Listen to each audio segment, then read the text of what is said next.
नमस्कार, आप देख रहे हैं अपडेट इंडिया और हमारा खास कार्यक्रम हेल्थ अपडेट। एक बीमारी जो कहीं अपने आप में हिडन होती है, हिडन वर्ड इसलिए कह रहा हूँ क्योंकि उस बीमारी को जानते जानते कहीं समय निकल जाता है और उसके बाद में पता चलता है कि ये बीमारी ये ऐसी बीमारी है। कहते हैं कि ब्लड को लेकर कभी बीमारी होती है, कभी कहते हैं जेनेटिक प्रॉब्लम है, बहुत सारे मिथ है उस बीमारी को लेकर। मैं बात कर रहा हूँ थैलेसीमिया की। हमारे साथ एक डॉक्टर मौजूद हैं जो जयपुर के खासकर दुर्लभ जी हॉस्पिटल से है, परंतु थैलेसीमिया के बच्चों के गॉडफादर माने जाते हैं। मैं जब भी उनसे बात करता हूँ या उससे पहले जब भी मैं उनसे मुलाकात की है, जब थैलेसीमिया के बच्चों से मुलाकात की है और उन डॉक्टर से मुलाकात की है, तब मुझे कहीं उन बच्चों के चेहरे पे जो मुस्कुराहट नज़र आई वो डॉक्टर की वजह से नज़र आई। मैं बात कर रहा हूँ डॉक्टर राजीव बंसल साहब का। नमस्कार। नमस्कार। नमस्कार अतुल जी, नमस्कार। आपका बहुत बहुत धन्यवाद मुझे आज बुलाने के लिए। थैलेसीमिया जो खासकर मैं उन बच्चों से मिलता रहा हूँ, आपके माध्यम से भी मिलता रहा हूँ और उनके बारे में जानता रहा हूँ, क्या है ये? क्योंकि इस बीमारी को जानते जानते पता नहीं व्यक्ति का समय निकल जाता है और उनको पता ही नहीं चलता कि उन्हें थैलेसीमिया। साधारण शब्दों में तो मैं आपको समझाऊं, थैलेसीमिया एक खून की वो बीमारी है जिनके अंदर जो हीमोग्लोबिन हमारा होता है उसकी कुछ बनावट बनने के तरीके में गड़बड़ हो जाती है और उसके वजह से प्रॉपर हीमोग्लोबिन नहीं बनता। जो मैं अपने मरीजों को साधारण शब्दों में समझाता हूँ वो आपको समझा देता हूँ। जैसे कोई स्त्री है, एक गले में माला पहनी है, तो कौन से रंग की माला पहनी है? लाल रंग की। किस चीज़ की? मोतियों की। उसका नाम अपन माला सोच रहे थे, लड़की का नाम भी माला है। क्या पहनी है? सब लाल रंग की माला पहनी, मोतियों की। एक लड़की, अगर वही लड़की माला दो लड़की माला पहनी हो और वो भी लाल रंग की हो, तो दो लड़की माला पहली कौन से रंग की? लाल रंग की। अतुल जी भी देखेंगे, हाँ डॉक्टर साहब मैंने देखा था लाल रंग की माला पहनी हुई थी मोतियों की। वो लड़की अब तीन लड़की माला पहनी है, अगली बार उसके पैसे आ गए, उसके बाद तीसरी माला हरे रंग की थी, तो दो लाल और एक हरे रंग की माला जी। और चौथी बार उसने चार लड़की माला पहनी है जिसमें दो हरी और दो लाल है मोतियों की माला। बहुत सुंदर लग रही थी, अतुल जी भी ने भी देखा, मैंने भी देखा, हाँ सब चार लड़की माला पहनी थी। एक दिन उसका एक मोती डिफेक्टिव था, तो एक मोती डिफेक्ट हुआ, एक माला टूट गई, तो तीन माला रह गई। और दूसरी बार आई तो हरे रंग की दूसरी माला का भी एक मोती टूट गया, वो भी माला बिखर गई। अल्टीमेटली फिर दो मालाएं रह गई। ऐसे ही हमारे ब्लड के अंदर जब हीमोग्लोबिन बनता है तो उसकी चार लड़ होती हैं और दो अल्फा की माला और दो बीटा की माला, दो अल्फा की माला और दो बीटा की माला। तो हरे रंग की माला समझने के लिए बीटा की माला है और लाल रंग की माला समझने के लिए अल्फा की माला है। तो अगर एक माला का एक मोती टूट जाए या कुछ और पोर्शन टूट जाए तो वो तीन लड़के रह जाते। देखने में तो हरा रंग है ना उसमें, तो ठीक लगता है। और जब दो दो लड़ें टूट जाती हैं, दो लड़के अलग अलग मोती टूट जाते हैं, उस कंडीशन के अंदर सिर्फ दो मालाएं रह जाती हैं, वो भी एक तरह की, जिसको हम जैसे अल्फा की माला रह गई और बीटा की गायब हो गई। जब दोनों माला टूट जाती हैं तो वो गड़बड़ का मामला है। तो मतलब आपके हिसाब से एक ग्रीन और एक रेड माला टूटी है, मतलब एक अल्फा की टूट गई, एक बीटा की। बैलेंस हो गया। अच्छा, वहाँ बैलेंस हो गया। वो बैलेंस हो रहा है, तो बैलेंस हो रहा है तब तक कोई दिक्कत नहीं। इम्बैलेंस इस गड़बड़, तो शरीर पकड़ लेता है। तो जब सपोज तो एक लड़की माला एक ही लड़क है, तीन लड़ हैं, तो शरीर कहता है ओके चलने दीजिए। तो जैसे तो थैलेसीमिया के मरीज हैं, उनके माँ बाप की सबके एक एक लड़ टूटी हुई है, तो नॉर्मल है, बच्चे पैदा कर रहे हैं, नॉर्मल है, नॉर्मल जीवन जी रहे हैं। सब जग जानता है और ये नोन फैक्ट है कि अमिताभ बच्चन साहब ऑलरेडी थैलेसीमिया माइनर है, सब जानते हैं, इसलिए मैं कोई नई चीज़ नहीं बता रहा। बड़े आदमी है, इतना बड़ा काम किया है, रेस्पेक्ट हम सब करते, प्यार करते हैं उनसे। उनकी तीन मालाएं तो नॉर्मल है, कुछ कोई दिक्कत नहीं, उनके बच्चे हैं नॉर्मल। अगर उनके दो माला होते तो उनको दिक्कत होती, उनको खून चढ़ाना पड़ता है। तो ऐसी प्रॉब्लम है। शब्दों में मेरे ख्याल से बिल्कुल जेनेटिक है ये जेनेटिक नेचुरली, क्योंकि आप मैं कहाँ से बने? हमारे माँ बाप से बने। तो हमारे माँ बाप जिनके पास, उन्होंने कहा हाँ राजीव तुम्हारी नाक ऐसी बनेगी, आँख ऐसे बनेगी, खून ऐसा बनेगा, हीमोग्लोबिन ऐसा बनेगा, उसका उन्होंने कोड भेज दिया। तो जब माँ बाप मिले तो आधा कोड माँ से आया, आधा कोड पिता से आया।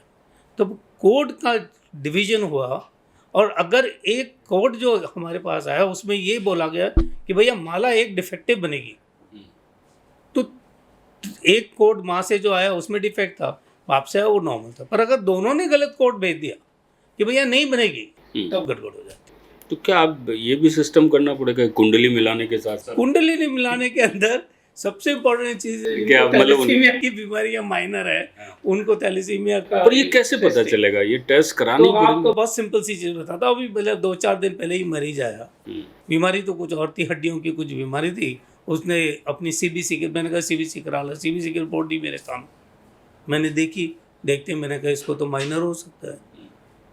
अब मुझे कैसे पता चला? मेरी ट्रेनिंग है, मैं इतने सालों से ट्रेन हूँ कि मुझे देखते ही पता चल गया इसको थैलेसीमिया माइनर, मतलब एक माला इसकी टूटी हुई है। मैंने उसको कंफर्म के लिए एक टेस्ट किया, तो सीबीसी पहला टेस्ट हो गया, उसके अंदर सेल्स छोटे थे, उनको हम एमसीवी बोलते हैं, और एक एमसीएच कम था। वो एमसीवी, एमसीएच और आरडीडब्ल्यू से हमको पता चल जाता है कि भैया, और टीआरबीसी मतलब कितने आरबीसीज हैं, उनके प्रोपोर्शन से हमको पता चल जाता है ये टेस्ट डिफेक्टिव है। उसका फाइनल अप्रूवल करने के लिए हीमोग्लोबिन इलेक्ट्रोफोरेसिस कराते हैं, जिसके अंदर हम HbA2 का लेवल देखते हैं, जो 3.5 से ज़्यादा अगर है तो कंफर्म कर दे। सुपर कंफर्म करना है तो जेनेटिक टेस्ट कराना पड़ेगा, बाकी यहाँ तक कंफर्म हो जाता है। अब अगर माँ बाप में से एक डिफेक्टिव है, तो फिर आइडियली बच्चा होने से पहले दूसरे पार्टनर का टेस्ट कराना है। अगर दोनों पार्टनर डिफेक्टिव हैं, तो उस कंडीशन के अंदर हर प्रेगनेंसी के अंदर 25% संभावना है कि वो बच्चे को थैलेसीमिया मेजर या मतलब दोनों माला डिफेक्टिव आ सकती है। और ऐसे बच्चे, क्योंकि उनका हीमोग्लोबिन ढंग से नहीं मिलता, शरीर क्या है, बहुत स्मार्ट है बॉडी, वो जैसे ही जहाँ से आरबीसी बनते हैं, हमारे बोन मैरो बनते हैं, वहाँ जैसे डिफेक्टिव आरबीसी बने जिनके अंदर 2 माला हैं, वो बाहर निकले नहीं, उससे पहले उसको पकड़ ले। वही कहाँ जाए, जूते की फैक्ट्री की तरह से, अगर अपर लगाए कि लोअर लगाए या दोनों लगा के भेजे। अगर अपर लगा के भेज दिया तो बाहर क्वालिटी कंट्रोल मैनेजर पकड़ लेगा, और लोअर लगा के भेजा तो पकड़ लेगा।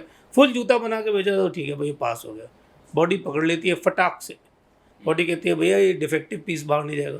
तो जब डिफेक्टिव पीस बाहर नहीं जाएगा तो हीमोग्लोबिन बनेगा नहीं, और हीमोग्लोबिन बढ़ेगा नहीं तो स्विच होता है। एक्चुअली जब हम पैदा होते हैं उससे पहले हमारे गामा चेंज होती हैं, और जब हम पैदा हो जाते हैं उसके बाद वो गामा चेंज बंद हो जाती हैं और बीटा चेंज आ जाती हैं, जो अल्फा के साथ मुलाकात करती हैं। तो हस्बैंड एंड वाइफ चेंज हो जाते हैं। अल्फा की माला पहले गामा की माला से माँ के पेट में था, तब मुलाकात कर रही थी।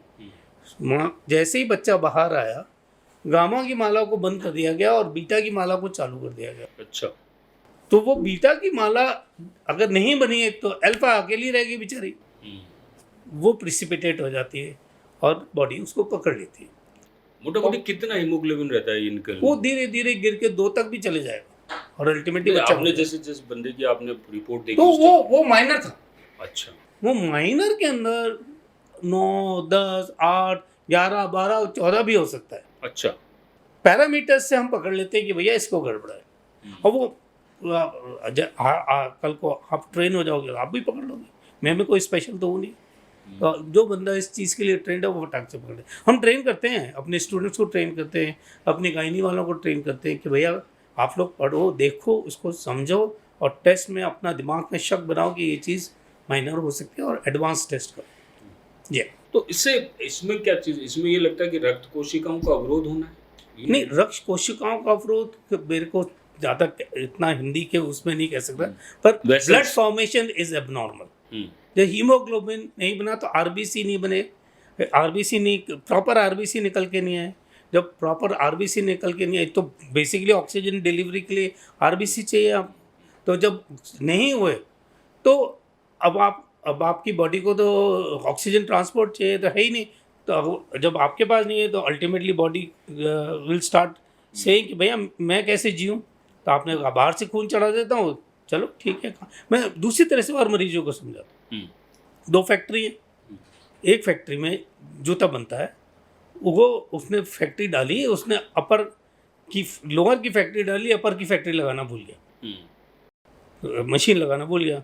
बाहर उसने लोअर बना के बाहर भेजा, मैनेजर ने रिजेक्ट कर दिया, फिर भेजा रिजेक्ट, बहुत परेशान हो गया। मेरी तो यार फैक्ट्री नहीं, बगल में उसके भाई की फैक्ट्री थी या दोस्त की फैक्ट्री थी। उसने उसका भैया तू मुझे किराए उधार दे देना, दे दूंगा ना यार, तू मेरा दोस्त है। एक दरवाज़ा निकाला गया, उस दरवाजे से उसके यहाँ प्रॉपर बनता था, उसने इधर भेजा, उसके अपर और लोअर लगा हुआ था, उसने बाहर क्वालिटी कंट्रोल मैनेजर को भेजा। उसने देखा वाह फर्स्ट क्लास जूता अपर एंड लोअर लगा हुआ है, माल बिकने लग गया। माल निकलने के पर आ तो वो बगल वाले से आ रहा था, इसकी तो प्रोडक्शन थी ही नहीं। यही थैलेसीमिया में होता। थैलेसीमिया में क्या है कि हम अपना ब्लड अच्छी तरह से नहीं बना रहे, तो दूसरे से उधार ले रहे हैं, पर कब तक, और उसका कुछ तो खामियाजा देना पड़ेगा। तो जब हम दूसरे से उधार ले रहे हैं तो वो क्या होता है ना, ब्याज चढ़ रही है। ब्याज चढ़ रही है मतलब हमारे पास आयरन जमा हो रहा है, और जब हम आयरन कितने दिन तक ब्याज सहेंगे, जब हमारा आयरन जमा हो तो उसको निकालने के लिए पैसा खर्च करना पड़ेगा, तो उसके लिए हमको दवाई खानी पड़ेगी। तो यही इलाज है थैलेसीमिया। आप आयरन इकट्ठा करिए और दवाई से निकालते रहिए, इकट्ठा करिए और दवाई से निकालते रहिए टाइम से। अगर आपने ब्याज टाइम से नहीं चुकाई तो वैसे मर जाओगे। ऐसे थैलेसीमिया में अगर आपने प्रॉपरली ब्लड प्रॉपरली मेंटेन किया, मतलब आपने अपनी इन्वेंट्री अच्छी तरह रखी, दूसरे से उधार लेके माल बेच दिया, पर उधारी खत्म, तो अब आपको अपना पैसा लगाना पड़ेगा आयरन निकालने के लिए। आयरन निकालोगे, अगर टाइम से निकालना शुरू कर दिया तो आपको कॉम्प्लिकेशन नहीं होगी, आपकी ग्रोथ अच्छी होती रहेगी। आपने पैसा नहीं लगाया, अपने ऊपर ध्यान नहीं दिया, अपना आयरन इकट्ठा होने दिया, आपको कॉम्प्लिकेशन हो जाएगी। बहुत आसान शब्दों में I think I am able to let you know what. कहते ग्रोथ भी कम होती है थैलेसीमिया, वो सब उसी पे रिलेटेड है। आपने ग्रोथ, अभी इसी को अपन एग्जांपल लेते हैं। आपने फैक्ट्री चला रखी है, आपने अच्छा तरह से बगल वाले से माल ही नहीं लिया। अगर आपने कहा मैं लाख रुपए का माल बेचूंगा, आपने लाख रुपए का माल, क्योंकि आपका तो डिफेक्टिव था, आपने लाख का माल ले लिया, आपकी ग्रोथ अच्छी रहेगी। लाख की जगह 1,10,000 का ले लिया, 5,000 के लिए, सामने वालों को क्या मालूम कहाँ से आ रहा है। तो बॉडी को तो ठीक है, बॉडी को प्रॉपर न्यूट्रिशन मिल रहा है तो ग्रोथ अच्छी रहेगी। आपने माल ही कम लिया, आपने हीमोग्लोबिन नहीं मेंटेन किया, तो धीरे धीरे आपकी ग्रोथ कम हो जाएगी। तो टिश्यूज़ को नहीं मालूम, टिश्यू को तो इससे मतलब है, ग्रोथ टिश्यूज या बॉडी के जो भी अंग हैं उनको इससे मतलब है कि हमको प्रॉपर न्यूट्रिशन मिलता रहे, हमको प्रॉपर हीमोग्लोबिन मिलता रहे, जिससे हम अपना काम सुचारू रूप से कर सकें। तो एक ये आयरन थेरेपी भी होती है फिर उसमें? तो अब अपन वहाँ आगे, अब आपने ब्लड लग रहा है, ब्लड लग रहा है, क्यों ट्रीटमेंट क्या है थैलेसीमिया में, ब्लड नहीं मिल रहा, ब्लड नहीं मिल रहा, तो आपको दूसरे का ब्लड चढ़ाना पड़ेगा। एक बार चढ़ाया, 2 बार चढ़ाया, 3 बार चढ़ाया, हर महीने से चढ़ा रहे हैं ना, तो हर महीने से 10 बार। सर्कुलेशन क्या रहता है भाई? ब्लड आया, ब्लड का एक टाइम है, 3 महीने का टाइम होता है। हर 3 महीने में चढ़ाना? 3 महीने में तो नहीं, एक आरबीसी की लाइफ स्पैन करीब 3 महीने होती है अप्रॉक्सीमेटली, कुछ की ज़्यादा कुछ की कम। मोटा अगर अपन ने लाख आरबीसी इकट्ठे किए हुए तो साहब एवरेज लाइफ स्पैन कितनी होगी? 3 महीने। 3 महीने बाद उसका खत्म हो जाएगा, वो आरबीसी खत्म। एवरेजली वो 3 महीने। कुछ नए होते हैं, कुछ उसको न्यूसाइट्स बोलते हैं, कुछ नए होते हैं, कुछ पुराने होते हैं। पता चला आज आपने ब्लड लिया है, उसको 15 दिन तो फ्रिज में रखा हुआ, उसके बाद मरीज होती है तो पहले कम हो जाएगा उसका हीमोग्लोबिन। तो अगर पर कितना बहुत सारा तो खून नहीं बदल रहे आप उसका, तो सारा खून तो नहीं दे रहे आप उसको, 1 यूनिट खून दे रहे हो, या हमारा कैलकुलेशन है कि इतने एम एल उसके वेट के, छोटा बच्चा है तो उसको वेट के हिसाब से हम ब्लड कम चढ़ाते हैं, तो आपने उतना 1 यूनिट दे दिया तो वो with in month time maximum अच्छा खत्म हो, मतलब खत्म हो ना, वापस हीमोग्लोबिन ड्रॉप करिए। आपको हमने स्टैंडर्ड बना लिए कि आपको 9.5 से 10 के बीच में अगर आप हीमोग्लोबिन मेंटेन कर लोगे तो आपकी ग्रोथ चलेगी। ओके। मतलब इस फैक्ट्री को चलाना है तो भैया इतना माल तो उधार लेना ही पड़ेगा। तो मतलब 9.5 से 10 तो आपको हीमोग्लोबिन मेंटेन करना पड़ेगा। आपने 9.5 से 10 मेंटेन कर लिया, बॉडी चलती रहेगी। अब वो 9.5 से 10 मेंटेन करने के लिए आपको हर महीने खून चढ़ाना पड़ेगा, और बड़ा बच्चा हो जाएगा तो 15 दिन से भी चढ़ाना पड़ेगा। ओहो। तो आपको हर महीने खून चढ़ाना है। जब आप हर महीने खून चढ़ा रहे हो, इधर तो इनपुट आ रहा है ना, बॉडी क्या करते हैं, बिल्कुल calculated amount of iron absorb करते हैं, उस आयरन को यूज़ करते हैं और उससे ही हीमोग्लोबिन बनाते हैं, और हमारे पास उसको निकालने की बहुत कम साधन है। तो जितना ज़रूरत होती है उतना आयरन एब्जॉर्ब कर लेते हैं। अब वो आपने एडिशनल ऊपर से आयरन दे दिया, उसको निकालने का हमारे पास कोई तरीका नहीं है। बॉडी में जो एक्स्ट्रा आयरन आ गया, कभी कभार लगता है ब्लड जो चढ़ता है उसके कारण भी कुछ इन्फेक्शन हो जाता वो मैं आपको समझाता हूँ। तो यहाँ तक अपन पूरे हो गए, तो हमको आयरन चाहिए, आयरन एक्यूमुलेट हो गया, आयरन एक्यूमुलेट हो गया तो उसको आयरन निकालने की दवाई देंगे, उसके बारे में अपन बाद में बात है। जहाँ तक इन्फेक्शन का सवाल है, इन्फेक्शन मॉडर्न ज़माने में नहीं होनी चाहिए। है? अच्छा। और उससे पहले के लिए हम उसका भरपूर इंतजाम भी करते हैं। हम उनको हेपेटाइटिस बी के टीके लगवाते हैं, पहले माँ बाप को भी लगवाते हैं, बच्चे को भी लगवाते हैं। दूसरी चीज़, लेबॉर्ट्री के अंदर हाई लेवल ऑफ टेस्टिंग की जाती है, जैसे कि जो ब्लड दिया जा रहा है उसके अंदर ये प्रॉब्लम, उससे होने वाले इन्फेक्शंस को टेस्ट किया जाए कि इस ब्लड में है कि नहीं। तीसरी चीज़ जो हम अपने अस्पताल में यूज़ करते हैं और बड़े अस्पतालों में और भी यूज़ होती है, और सरकारी अस्पताल में अब धीरे धीरे शुरू हो रही है, उसको हम नेट टेस्टेड ब्लड बोलते हैं। उसके अंदर क्या करते हैं कि हम एक उसको बोलते हैं हम विंडो पीरियड, कि भाई कोई भी इन्फेक्शन मेरे शरीर में सपोज घुसेगा तो कल के कल तो बीमारी नहीं कर देगा, जाएगा अंदर मल्टीप्लाई होगा, उसके अंदर एंटीबॉडी बन गया, उसके वो इस लेवल तक मल्टीप्लाई हो जाएगी कि मेरे को प्रॉब्लम करने लग जाए। तो एक विंडो पीरियड हो गई उसकी, कि भाई अंदर घुसा और मैनिफेस्ट किया कि बीच की एक विंडो है। तो वो विंडो पीरियड कम से कम हो, इसके लिए एक नेट टेस्टेड ब्लड की सुविधा है जो हमारे यूज़ होती है। तीसरी चीज़ हम करते हैं, एक फ़िल्टर लगाते हैं। तो वो फिल्टर से एक तो CMV पकड़ लेते हैं, और जो हम ब्लड देते हैं वो हम चाहते हैं सिर्फ RBC जाए। ब्लड में तो 3 चीज़ें हैं, ये RBC है, 4 चीज़ें बल्कि, RBC है, WBC है, प्लेटलेट है और प्लाज्मा है। हमारे को तो RBC की प्रॉब्लम है ना, हम उसको बाकी चीज़ें क्यों दें? तो हम उसके WBC एक फ़िल्टर के थ्रू पकड़ लेते हैं कि भैया फ़िल्टर के थ्रू जा, जिससे वो चीज़ें नहीं जाए। उसको पैक्सेल्स देते हैं जिससे प्लाज्मा नहीं जाए। तो बहुत सारी मल्टीपल चीज़ें करते हैं जिससे कि सेफ्टी ऑफ ब्लड। अच्छा, इसमें एक चीज़ मैं यहाँ पे कुछ जैसे आपने RBC उसमें से लिया, तो बाकी बचा हुआ ब्लड वापस काम आ जाता है या वो? बाकी अभी आजकल ज़माना है कंपोनेंट्स का, मतलब हम अलग अलग कंपोनेंट बनाते हैं और हर चीज़ को इस्तेमाल करने की कोशिश की जाती है। प्लेटलेट को प्लेटलेट के ट्रांसफ्यूजन में काम बिल्कुल लेते हैं, बिल्कुल। प्लाज्मा को IV इम्यूनोग्लोबुलिन और फ्रेश फ्रोजन प्लाज्मा बनाने के काम है। बहुत सारी चीज़ आजकल बहुत एडवांस हो गया ब्लड बैंकिंग। तो आपके हिसाब से ये हो गया कि जैसे उसकी रिक्वायरमेंट है, कभी 15 दिन में भी जरूरत पड़ जाती है उसको ब्लड की, जो कभी बड़ा 1 बच्चा हो महीने जाता है उसको 15 दिन, एक महीने normally में। 1 महीना। अब जब वो आयरन एक्यूमुलेट हो गया, उसको निकालने के लिए फिर हम उनको दवाइयाँ देंगे। आयरन थेरेपी कहते हैं उसको, iron therapy, iron chelation therapy, iron chelation. Chelation. तो जैसे अभी मैं एक बच्चे को लगा के आया, मेरा पेशेंट है, वो करीब 30 साल का हो गया, उसको पेट में इंजेक्शन लगा के आया मैं भी।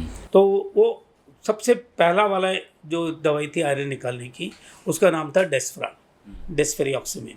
तो उसको हम क्या करते हैं कि एक सिरिंज के माध्यम से जो स्पीड, एक पर्टिकुलर स्पीड से, जैसे उसको मैंने स्पीड लगाई 1 ml पर आवर, तो 10 ml में उसके 2 इंजेक्शन घुसाए, उसको उसके पेट के पास एक स्पेशल पंप से बांध दिया, और उसको एक नीडल के माध्यम से, एक लंबी सी ट्यूब थी प्लास्टिक, उसकी जो ट्यूबिंग होती है, और एक नीडल के थ्रू उसको यहाँ चिपका दिया।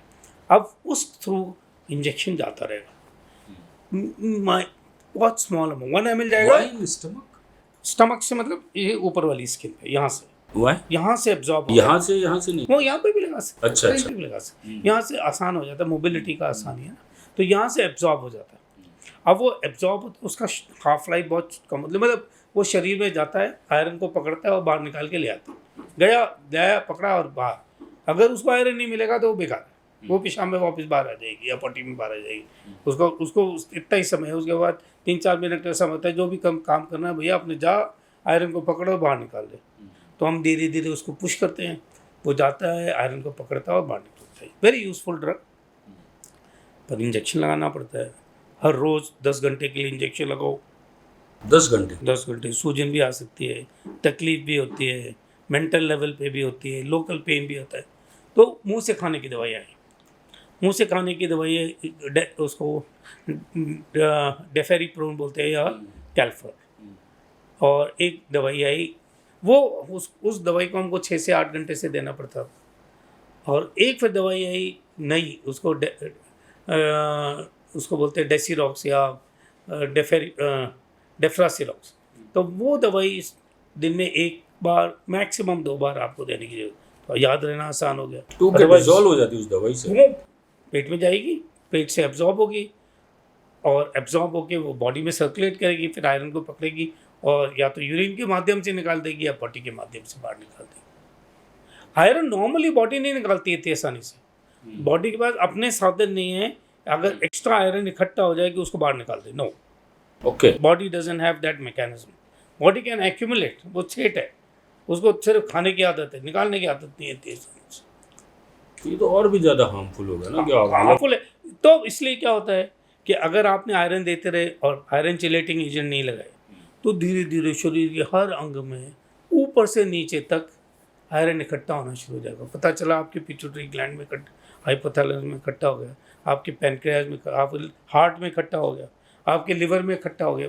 मेन दो जगह हैं, हार्ट और लिवर। दिल्ली में आ गया, लिवर पैनक्रियाज में आ गया, तो आपको अल्टीमेटली लिवर की प्रॉब्लम होनी शुरू हो जाएगी, हार्ट फेलियर हो जाएगा, डायबिटीज़ हो जाएगी ब्रेन के अंदर, और टेस्टिकल्स वगैरह में हो गया तो वहाँ मतलब आपके जो वयस्क नहीं हो पाएगा बच्चा। तो ये सारी चीज़ें, और अल्टीमेटली डेथ हो जाएगी, क्योंकि उसको हार्ट फेलियर से डेथ हो जाएगी, लिवर फेलियर हो जाएगा। थैलेसीमिया के जो बच्चे हैं, जो आप बोल रहे हैं कि माइनर के अलावा जिनको ज़्यादा है, क्या उनकी लाइफ कम है या मतलब एक अच्छी लाइफ? Minor is normal. 3 तरह के थैलेसीमिया हो गए। एक है थैलेसीमिया माइनर, इनको कोई प्रॉब्लम नहीं है, सिर्फ हम ब्लड टेस्ट से पता लगाते हैं और उनको शादी के टाइम में प्रॉब्लम आती है। एक है इंटरमीडिएट, जिसके बारे में अपन थोड़ी देर में बात करते हैं, और एक है मेजर। जो मेजर इज मोस्ट कॉमन, मतलब मोस्ट कॉमन तो नहीं कहें, मतलब major is major in the sense कि वो सबसे बड़ी प्रॉब्लम है कि उसके वो 2 साल के नीचे की उम्र में ही दिखने लग जाता है। 6 महीने, जनरली 4 से 6 महीने में आप पकड़ लेते हो, आपके पास मरीज आ जाता है। नहीं आता तो 2 साल के अंदर अंदर तो आ ही जाता है। लो हीमोग्लोबिन करके, डिपेंडिंग अपॉन वो चेन का मेथड वो क्या है, प्रपोर्शन। कभी अल्फा की कुछ टूटी हुई है तो उसने थोड़ा कम मैनिफेस्ट किया जल्दी, कभी बीटा पूरी नहीं उड़ी हुई है तो बीटा 0 है या बीटा प्लस है, बहुत सारे, पर उसको हम जीनोटाइप फिनोटाइप कॉम्बिनेशन बोलते हैं। वो लंबा तो बड़ा लंबा कॉम्प्लिकेशन साइंटिफिक है उसका, कोई अपन उसकी गहराइयों में नहीं जाते। तो थैलेसीमिया मेजर जनरली 2 साल के अंदर आ जाता है, और उनको ब्लड ट्रांसफ्यूजन और फिर आयरन चिलेशन 2 साल में चालू हो जाता है। अब अगर प्रॉपर ट्रीटमेंट दिया जाए ट्रेंड पर्सन के पास, जैसे मेरे पास है, मैं अपने आप में ऑलमोस्ट 40 साल हो गए थैलेसीमिया का इलाज करते हुए, तो मेरे को इंसाइट है कि थैलेसीमिया क्या होती है, क्या ट्रीटमेंट होता है। मेरे पास बच्चे हैं जो 40 45 साल के नॉर्मल ज़िंदगी जी रहे हैं। हाँ, शादी हो गई उनकी, बच्चे हैं उनके, नॉर्मल बंदे से शादी हुई, नॉर्मल बंदे से शादी हुई, नॉर्मल बच्चे हैं उनके, 2 बच्चे हैं। They are not thalassaemia, they are not thalassaemia. उसके लिए हम टेस्ट कराते हैं, उसके बारे में भी अपन बात कर सकते हैं कि उनके लिए हम कैसे पकड़े कि वो उनको थैलेसीमिया ना हो। तो अब तीसरी चीज़ हो गई इंटरमीडिएट। इंटरमीडिएट के मरीज बीच के होते हैं, वो जनरली 2 साल की उम्र के बाद आएंगे, उनको पूरी तरह से हीमोग्लोबिन नहीं बन रहा, पर इतना भी नहीं बन रहा कि वो बिल्कुल ही नीचे चले जाएं गर्त में। मतलब हीमोग्लोबिन पता चला मेजर वाले के 2 4 6 का 2 4 5 का रह गया, सर्वाइवल बहुत मुश्किल है। और इंटरमीडिएट वाले का हीमोग्लोबिन रह रहा है 7 8 9, मैक्सिमम 9 नहीं तो 7 8, 7 8 आते ही उसको तकलीफ होने लग जाती है। हम उसको कुछ दवाइयाँ दे के थोड़ा ऊपर लाते हैं, भैया तो किसी तरह से 8.5 8 8.5 9 तक आया तो उसकी सर्वाइवल चलती रहती है, पर तिल्ली बढ़ जाएगी, उनकी शक्लें बदल जाती हैं। जिनको आप ब्लड ट्रांसफ्यूजन नहीं दोगे तो आप दूर से बता सकते हो कि भैया इसको थैलेसीमिया की बीमारी है। अच्छा, हम ट्रेंड आई रिकॉग्नाइज, हम आम आदमी तो नहीं आम आदमी नहीं करता, पर over a period of time आम आदमी ये कुछ गड़बड़ है यार, तो ये पता चल जाता है। ब्लैकिश होना चेहरे वो ब्लैकिश होना, जब आप ब्लड ट्रांसफ्यूजन दे देते हो उसके बाद वो ब्लैक होने लगता है। आयरन इकट्ठा होता है, वो चमड़ी में भी इकट्ठा होता है, तो वो ब्लैक हो जाता है बच्चा, ग्रोथ भी नहीं हो पाती होती। दूसरा ये बताइए, क्या ऐसा होता है कि दोनों फादर मदर दोनों थैलेसेमिक नहीं है, परंतु कभी कभार बच्चा भी थैलेसेमिक पैदा हो जाता है, ऐसा होता है कभी?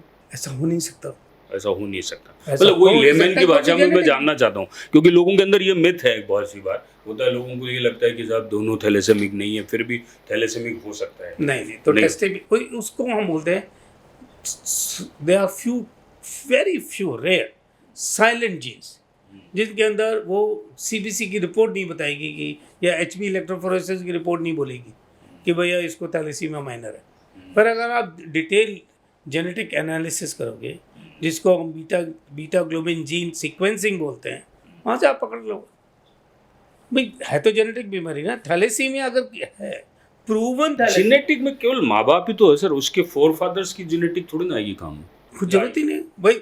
माँ बाप कहाँ से पैदा हुए? हाँ। माँ बाप तो फोर फादर से ही आ रहे हैं।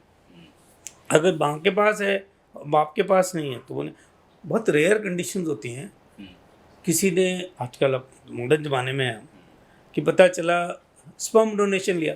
हाँ। अब स्पर्म डोनेशन लिया और स्पर्म के अंदर अगर स्पर्म डोनर का थैलेसीमिया टेस्टिंग नहीं की गई, वहाँ प्रॉब्लम है। वो दे सकता है माइनर। एग डोनेशन लिया, उससे हो सकता है। वह आप पता चलो किसी सरोगेट को बता दे। मॉडर्न जमाने में बहुत कुछ संभव है, टेस्ट पर ट्यूब है में तो अल्टीमेटली जेनेटिक बीमारी। टेस्ट ट्यूब में भी हो सकती है, किसी भी है जेनेटिक बेसिकली जेनेटिक है ये। अब अपन बिल्कुल नीचे आ जाए, निचले स्तर पे तो स्पर्म और ओवा के अंदर डिफेक्ट होना मस्ट है, नहीं तो मेजर नहीं हो सकता। Okay, simple. वो कैसे भी आया हो। कैसे भी आओ वो अलग कहानी है। अब उसको माँ बाप की डेफिनेशन क्या देना चाहते हो आप अलग। वो तो फिर क्या हुआ, बायोलॉजिकल माँ बाप। हाँ, वो सब ठीक है, वो सब नहीं जाते जब बीमारी के लिए ये सब ठीक है। बेसिकली ये जो अपनी बात चल रही थी कि प्रेगनेंसी के समय में भी ये सारी चीज़ें आपको मालूम रहनी चाहिए। जी, तो हमारा ये मानना है हर एक तो गायनेकोलॉजिस्ट को आइडिया होना चाहिए, किसी भी चीज़ के थ्रू पता लगाने की कोशिश करने। अच्छा, कुछ जातियाँ कह लीजिए या कुछ मतलब हमारे जैसे सिंधी समाज है। हाँ, ये वो मैं उस पर आना चाह रहा था। तो सिंधियों में बहुत कॉमन है। कारण प्रोबेबली क्योंकि ये सबसे पहले साइप्रस, ग्रीस और इटली वगैरह में था। क्यों था वहाँ पे? मेडिटेरेनियन एरिया में प्रोबेबली ऐसी थ्योरी है कि वहाँ मच्छर वगैरह बहुत थे, क्योंकि घना जंगल था। तो उस टाइम मलेरिया बहुत था। तो मलेरिया जिनको बीटा थैलेसीमिया जीन थी वो तो सरवाइव कर गए। अच्छा। और जो जिनको बीटा थैलेसीमिया जीन नहीं थी उनके सर्वाइवल की दिक्कत थी, तो वो एक्यूमुलेट हो गई। बीटा थैलेसीमिया माइनर वाले लोग एक्यूमुलेट हो गए और जब उनकी शादी हुई तो वो मेजर हो गए। तो एक थ्योरी ये है पॉसिबिलिटी वो माइग्रेट करे, वो ईस्टर्न पाकिस्तान में अपनी वेस्टर्न साइड में वो धीरे धीरे बेल्ट नीचे चली गई। तो और वहाँ सिंधीज थे, तो प्रोबेबली सिंधीज एंड पंजाबीज, पर अग्रवालों में भी है, मुस्लिम्स में भी है। मेरे पास सब कैटेगरी के लोग हैं जिनको थैलेसीमिया है। तो ये नहीं कह रहे मेरे पास सरदार भी है, मेरे पास सैनी भी है, मेरे पास हर बंदा है। हाँ, सिंधीज और पंजाबीज थोड़े से ज़्यादा है क्योंकि इनका जेनेटिक प्रॉब्लम रहा है। जेनेटिक तो है, उनमें भी जेनेटिक, अपने वाले में भी। जो दूसरे अगर अपन कहेंगे अग्रवाल में क्यों है, फलां में क्यों है, तो वो भी जेनेटिक है। तो आजकल गायनी जितनी भी डॉक्टर्स हैं उनको स्पेशली इसके बारे में हम उनको ज्ञान तो देते ही हैं, हर लोग जानती भी हैं। सब अच्छे जो gynaecologist they are suppose to be knowing it, और वो अपने आप को एजुकेट भी करते हैं। तो वो क्या करते हैं कि CBC की रिपोर्ट हस्बैंड वाइफ की दोनों की देख लें कि हीमोग्लोबिन अकेला कुछ नहीं बताता, और साथ में उनको क्या करना होगा कि इलेक्ट्रोफोरेस उससे पहले शादी, मतलब जब आइडियली तो parents should potential couple should go to a gynaecologist before they even conceive a baby, पर ऐसा होता नहीं अपने देश में। तो वो टेस्ट, तो उसको टेस्ट कराएं, अपना CBC कराएं, अपना इलेक्ट्रोफोरेसिस कराएं, और ये देखिए कि भाई हमको माइनर तो नहीं है।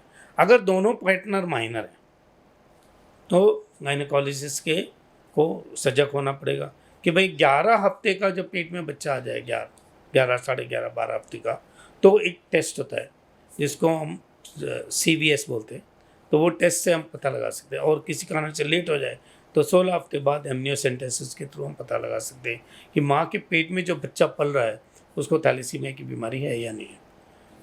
तीसरी चीज़, आज की अब मॉडर्न ज़माने में और आने वाले समय में और एडवांस हो जाएगा, हम ब्लड निकाल सकते हैं, और उस ब्लड से ही हमको पता चल जाएगा कि, क्योंकि बच्चे के कुछ सेल्स माँ के ब्लड के अंदर सर्कुलेट करते हैं, और उन सेल्स को हम पकड़ सकते हैं, और उन सेल्स को पकड़ के हम निकाल सकते हैं कि वो अंदर जो बच्चा जन्म रहा है उसको थैलेसीमिया है या नहीं।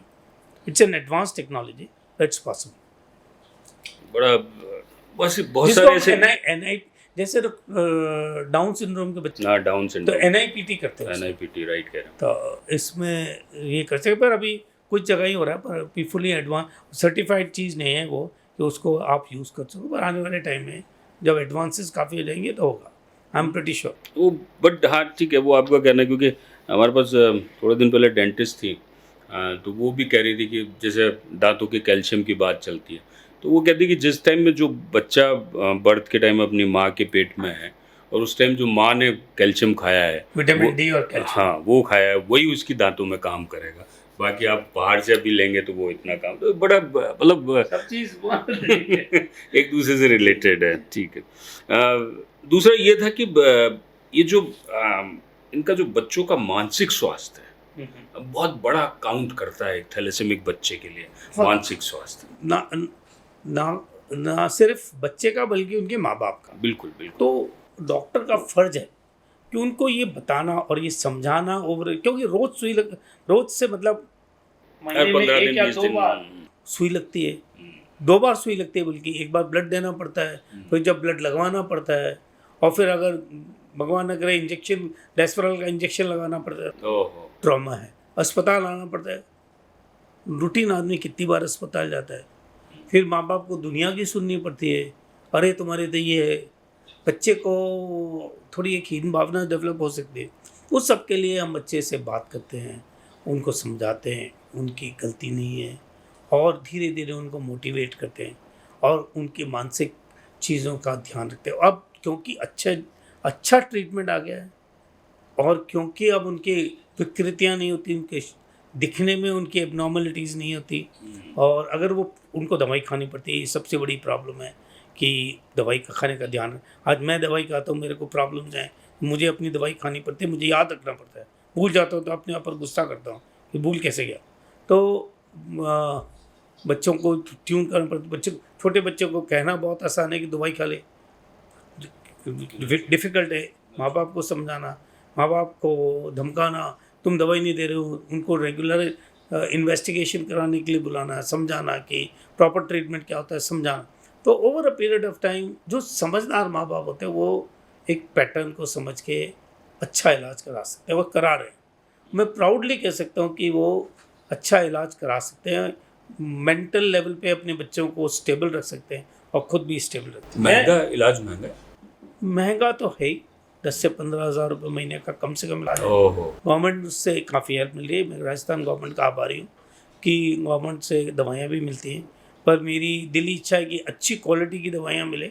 कभी कभी गड़बड़ भी हो जाती है, तो जेनरिक ना मिल के स्टैंडर्ड अच्छी कंपनियों की दवाई मिले तो बच्चों के स्वास्थ्य में दवा मिली है, गवर्नमेंट की तरफ से जो फ्री दवाई मिली उसका बहुत बड़ा रोल है, और मैं गवर्नमेंट का शुक्रगुजार हूँ इस मामले में। सोसाइटी की तरफ से कि बहुत बहुत बड़ा रोल है हमारी गवर्नमेंट का, और उन्होंने बच्चों के प्रति बहुत अच्छा व्यवहार किया और अच्छी तरह से देखभाल की। पर हर बार बजट में कुछ ना कुछ नया। हाँ, नहीं थैलेसीमिया को लेकर देखो, हर क्रिटिसाइज करना तो बहुत आसान काम है, पर गवर्नमेंट की तारीफ भी करनी चाहिए, अधिकारियों की तारीफ करनी चाहिए कि वो लोग भी हमारे बच्चों के प्रति ध्यान दे रहे हैं। पर हमारा एम यही है कि कम से कम इस तरह के बच्चे पैदा हों जिससे कि सोसाइटी पे कम से कम बर्डन पे खाए उसका। एक बोन मैरो ट्रांसप्लांट का भी इसमें एक बहुत बड़ा काम। तो अभी तक जो अपन ने इलाज डिस्कस किया तो वो था सिर्फ पैलिएटिव इलाज, मतलब कि कैसे उनको नॉर्मल ज़िंदगी की तरफ ले जाया जाए, पर क्योर नहीं है। हम ब्लड लगाएंगे तो वो क्योर नहीं है, ख़त्म हो जाएगा। हम दवाइयाँ देंगे तो जब तक दवाई देंगे उसका असर है, दवाई बंद कर दी का असर ख़त्म हो गया। तो मतलब एक ये सिस्टम चलता रहेगा कि आप ब्लड लगाओ, आयरन निकालो, और रिस्क तो फिर भी है। दो नॉर्मल ज़िंदगी आज की तारीख में हम अच्छी दवाइयाँ आ गई हैं, अच्छा कंट्रोल है, हमारा जोर रहता है, हम पता लगाते रहते हैं उनका फेरेटिन लेवल, हम एक उनकी एनालिसिस करते हैं फेरेटिन से कि भैया, और फिर एमआरआई कराते हैं, उससे भी हमको पता चल जाता है कितना आयरन इकट्ठा हुआ है। तो ये दो एडवांसेस हैं। पर अगर आपको क्योर चाहिए कि भाई सर बिल्कुल ठीक हो जाएगा, ब्लड की ज़रूरत नहीं पड़ेगी, ये आयरन निकालने की दवा चाहिए, हाँ, तो उसका आज की तारीख में आंसर है बोन मैरो ट्रांसप्लांट। अच्छे सेंटर्स खोल के अच्छे लोग बोन मैरो ट्रांसप्लांट करें। मेरे खुद के कम से कम 50-60 मरीज ट्रांसप्लांट हो चुके हैं जो अब नॉर्मल ज़िंदगी जी रहे हैं। उनमें से एक या दो बच्चों की तो शादियाँ हो गई, उनके बच्चे भी हैं। अच्छा। ओह यस, उनके बच्चे भी। आई am very proud of it. जो मैं काम कर रहा हूँ उसके लिए मैं खुद को अपने आप को पैट देता हूँ कि yes I have done a good job because I am seeing smiles on my childrens face and I अब मैं पिछली बार 8 मई को आपके यहाँ प्रोग्राम में मिला था, वो एक बच्ची जो कोटा में बैंक में कहीं सर्विस कर रही है या कहाँ। एक मेरे मेरे तो बच्चे बहुत बड़े बड़े काम कर रहे हैं, बहुत अच्छा कर रहे हैं। एक लड़की बैंक में काम करती है, एक अपना एक गाड़ियों का शोरूम चलाता है, और एक पोस्ट एंड टेलीग्राफ में काम करता है। हाँ, पोस्ट एंड टेलीग्राफ में भी काम कर रहे हैं और बच्चा। पता नहीं क्या क्या कर रहे हैं। सब बच्चे बहुत अच्छे कर और रहे हैं। उसमें से कुछ और- एक मैरिड भी हैं। हम मैरिड है, अच्छा काम कर रहे हैं और बैंक में काम कर रहे हैं। ऐसे भी बैंक में भी कुछ हैं बच्चे मेरे, तो I am very happy with that as far natural है। पर ये है कि आप at the end of the day आप चाहते हो कि वो बिल्कुल ठीक हो जाए, तो उसका बोन मैरो ट्रांसप्लांट में दो है, या तो उनका भाई बहन से बिल्कुल 100 का 100 मैच कर जाए, 100% मैच, इसको फुल हाउस मैच बोलते हैं। तो अगर वो फुल हाउस मैच है तो ट्रांसप्लांट भी सस्ता है। सस्ता मतलब 10 से 15 लाख, ऐसा कोई सस्ता नहीं, पर गवर्नमेंट की सब्सिडी मिल रही है, कोल इंडिया की सब्सिडी है, और जिसके मन में कोशिश है और अच्छे सेंटर पहुंच गया तो ऑलमोस्ट गारंटेड है, अगर टाइम से ट्रांसप्लांट करा लिया तो हो जाए। अच्छा, टाइम से ट्रांसप्लांट का क्या है कि अच्छे डॉक्टर के पास इलाज करा रहा हो, लीवर और तिल्ली नहीं बढ़ी हुई हो, आयरन की शरीर में मात्रा बहुत ज़्यादा नहीं हो, 1500 से के नीचे हो या 1000 के नीचे हो। मेरे कुछ बच्चे तो मैं 500 के आसपास ही रखता हूँ, पता ही नहीं चलता उसको आयरन भी इकट्ठा है कि नहीं। ऐसे बच्चों को ट्रांसप्लांट जब हम कराते हैं तो ऑलमोस्ट 100% है कि वो निकल के बाहर आ जाएंगे, ऐसा है। रिस्क तो ट्रांसप्लांट के अंदर आपका पूरा जो है इम्यून सिस्टम उड़ा देते हैं, और आपको कीमो मतलब कैंसर की जैसी जगह दवाइयाँ देते हैं, आपको एकदम से बंद कमरे में रखेंगे, आपका सारी लड़ने की शक्तियाँ एक बार को तो गायब कर देंगे, और उसके बाद आपके पास दूसरे बंदे का, आपका भाई बहन है, उसका डालेंगे सेल्स, स्टेम सेल्स, वो आपकी बॉडी जब तक ऊपर लेगी तब तक आप रिस्क में हो। आप रिजेक्ट भी कर सकते हो उनको, क्योंकि 100 में से आपने कुछ ही चीज़ों को एनालाइज करके बताया, सारी चीज़ें तो नहीं है, वो रिजेक्ट भी कर सकता है, रिस्क है। पर आज की तारीख में काफ़ी एडवांसेस हैं, अच्छी दवाइयाँ हैं, अच्छे तरीके तो ये हैं। तो पहले से जांच कर ली जाती होगी कि रिजेक्शन होगा कि नहीं होगा। रिजेक्शन होने के लिए आजकल नई नई विधियाँ आ गई हैं, टी सेल डिप्लीशन, ये वो कई सारे मल्टीपल चीज़ें हैं। मैं तो काम नहीं करता इस फील्ड में, पर मेरे मित्र लोग काम करते हैं और वो मुझे बताते हैं कि और बहुत एडवांसेस हैं, नई नई जर्मन किट्स ये वो आ गए हैं, जो कि ये बताते हैं कि कम से कम संभावना है हाँ रिजेक्शन हो जाए। पर अगर किसी को भाई बहन ही नहीं मिला तो मैच नहीं मिला, तो हम माँ बाप से भी उनका हैप्लो आइडेंटिकल ट्रांसप्लांट करते हैं। उसके अंदर थोड़ी रिस्क ज़्यादा है, खर्चा ज़्यादा है, कभी कभी खर्चा 30, 35, 40, 50 लाख तक भी पहुंच सकता है। और पर एक्सपीरियंस हैंड चाहिए, हर कोई नहीं कर सकता। जिसको एक्सपीरियंस है, जिसको मालूम है, जिसको अच्छी नॉलेज है, उसके अंदर रिजेक्शन की रेट बहुत ज़्यादा होती है और डेथ भी हो सकती है। पर अगर अच्छे हैंड में अच्छा कोई व्यक्ति जो ट्रांसप्लांटर है, उसको एक्सपीरियंस है, काम अच्छा करता है, मेहनत है, जज्बा है बच्चों के प्रति, तो निकाल लाता है मरीजों को। मेरे निकाले हैं काफ़ी मरीज मेरे मित्रों ने, और उनके लिए मैं शुक्रगुजार हूँ। नेचुरल है, लाइफ दे ही रहे हैं और ऐसी लाइफ ट्रांसप्लांट होके नॉर्मल होके आपके पास आते हैं तो उसका मजा अलग। बट वो कितने टाइम में करीब लगता होगा? 6 महीने आराम से, 1.5 से 2 साल उनको अच्छा, 2 आगे भी केयर करनी होती है, फिर उनको संभालना होता है, फिर उनकी टीकाकरण होता है टाइम से। जब मेरे से एक बार बात हो रही थी, डॉक्टर मेमन चांडी हैं जो इसके गुरु तो टाटा वेलोर में थे, एक बार बोलते राजीव मेरे को बहुत दुख होता है, कभी कभी ट्रांसप्लांट वगैरह सब सक्सेसफुल है, छोटी सी बीमारी से बच्चा कभी हाथ से निकल जाता है, तो टाइम से टीके लगाना, उसका ध्यान रखना तुम लोग।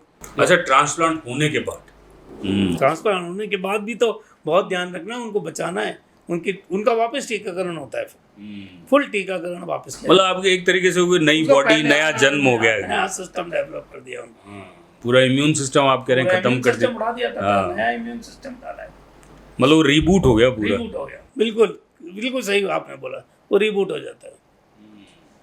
और उसके बाद फिर नए सिरे से सारी एप्लीकेशन डालनी। बहुत आनंददायक चीज़ है, बहुत इंटरेस्टिंग चीज़ है और बहुत ही अच्छी चीज़ है इन बच्चों के लिए। फूड हैबिट्स और खाने के लिए, पोषण के लिए क्या देना चाहिए? खाने को सब कुछ बोलते हैं हम आजकल, क्योंकि दवाइयाँ बहुत अच्छी हैं। आयरन कम देना है पर हाँ, आयरन नेचुरली कम देना, आपको आयरन के बर्तनों में कुछ नहीं बनाना, तो ओके। एडेड आयरन की टैबलेट्स नहीं देनी, और पोषक खाना खाना है, और जिनमें आइडेंटिफाइड है कि आयरन ज़्यादा होता है उसको अवॉइड करना है, पर खाना फुल न्यूट्रिशन, अच्छी डाइट खानी है, वेट नहीं, एक्स्ट्रा वेट नहीं बढ़ाना क्योंकि दवाइयाँ बढ़ जाएंगी आपकी, तो एक रीजनेबल वेट, रेगुलर एक्सरसाइज करना। इनकी हड्डियाँ कमज़ोर होती हैं, तो इनकी हड्डियाँ कमज़ोर होती हैं, इसलिए इनको रेगुलर एक्सरसाइज, फिजिकल एक्टिविटी करना बहुत ज़रूरी है। और इनके हम हड्डियों का भी ध्यान, क्योंकि हम एक ही नहीं है, इनका मल्टी डिसिप्लिनरी अप्रोच होता है इलाज करने का। ये नहीं कि ब्लड चढ़ा दिया या आयरन निकाल दिया, उसके अलावा बहुत सारी चीज़ें हमको करनी पड़ती हैं जिसका हमको ध्यान रखना पड़ता है, स्पेशली हड्डियों का इनका विशेष ध्यान रखना पड़ता है। क्या एक, अब मैं वैसे ही जनरल लेमन की भाषा में बात करना चाहूँ, क्या ऐसा होता है कि मतलब अब लोग जब नया रिश्ता करने जाएं नए, तो ये ज़रूर टेस्ट देखें, जैसे बहुत सारे अभी मैंने देखे हैं नई जो पीढ़ी आ रही है वो आपस में कुछ टेस्ट पे दिमाग लगाती है, हेपेटाइटिस पे भी लगा लेती हैं, और भी लगा, आपको लगता है कि इस तरीके के टेस्ट भी होने चाहिए? देखो ऐसा है कि जैसे साइप्रस है, साइप्रस में बहुत हाई इंसिडेंस है, तो उन्होंने कहा है कि सब लोगों को सर्टिफिकेट लेना पड़ेगा। अच्छा, आपका थैलेसीमिया टेस्ट हुआ है, ये सर्टिफिकेट दे लो, ठीक है, हम भी ले लेंगे।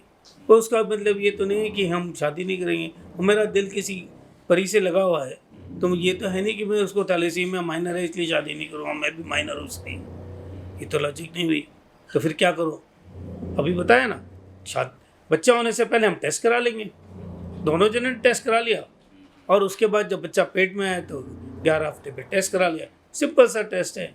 गए टेस्ट करा, उसने कहा अंदर पलने वाला बच्चा मेजर है, तो भैया ठीक है नमस्ते, और अगर माइनर है या नॉर्मल है तो ठीक है आगे प्रेगनेंसी करनी। तो इसलिए बहुत बड़ा इशू नहीं है, पर हाँ आपको अपना स्टेटस मालूम होना चाहिए, चाहे शादी से पहले हो चाहे शादी के बाद। मतलब एक नॉर्मल और एक माइनर है तो भी कोई दिक्कत? वो तो बिल्कुल ही कोई प्रॉब्लम नहीं, फिर तो कोई दो, फिर तो जया जी नॉर्मल है और अमिताभ जी को माइनर है, तो क्या फ़र्क पड़ता है? क्या फ़र्क नहीं पड़ रहा। ठीक, क्या लास्ट एडवाइस देना चाहते हैं हमारे दर्शकों को? जैसा आपने अभी बोला अंत में, अपने को थैलेसीमिया स्टेटस अपना मालूम होना चाहिए, उसमें कोई नुकसान नहीं है। और अगर आपके पास सिर्फ सीबीसी रिपोर्ट है तो कोई ऐसे ट्रेंड व्यक्ति को आप अपनी सीबीसी रिपोर्ट भी दिखा सकते हैं कि सर मुझे आपको कुछ इसमें लगता हो, क्यों आयरन डेफिशिएंसी नहीं में आयरन की कमी और थैलेसीमिया माइनर ऑलमोस्ट सेम से दिखते हैं, पर एक्सपीरियंस हाँ आँख उसको पकड़ सकते हैं और फिर एक एडवांस टेस्ट करा के उसको हटा सकते हैं। दूसरी चीज़, थैलेसीमिया कोई आज की तारीख में लाइलाज बीमारी नहीं है। थैलेसीमिया के बच्चे मेरे और आपके जैसे नॉर्मल होते हैं, उनको नॉर्मल जीवन जीने का अधिकार है, उनको अच्छी तरह से प्रॉपर ट्रीटमेंट दिया जाए, अच्छे डॉक्टर के पास ले जाके ट्रीटमेंट दिया जाए, अच्छी तरह से उनकी दवाइयों का ध्यान रखा जाए, तो वो एक नॉर्मल ज़िंदगी जी सकते हैं।